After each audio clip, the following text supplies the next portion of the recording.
بالنسبة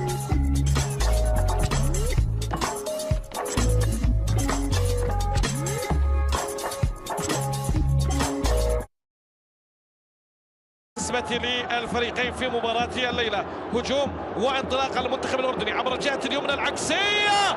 جول جول أول.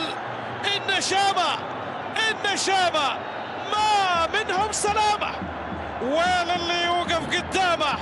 هذا الأردن الرقم الصعب.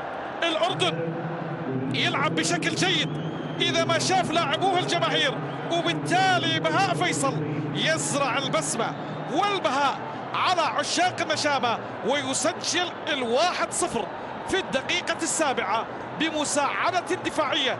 هذا هدف مهم. إذا انتهت عليه هذه المباراة حول الكرة أتت إلى حمزة الدردور يلعب الكرة العكسية. كرة حمزة الدردور أتت على قدم ريبن سلاقة لاعب نادي الشحانية هنا في دوري نجوم QMB، وتحولت وعاكست شباك سيد جلال حسن لتعلن عن تقدم المنتخب الأردني في مباراة الليلة. هدف يأتي بعد 8 دقائق من بداية أحداث هذا اللقاء. الأردن في المقدمة 1-0 بقدم وبخطأ دفاعي.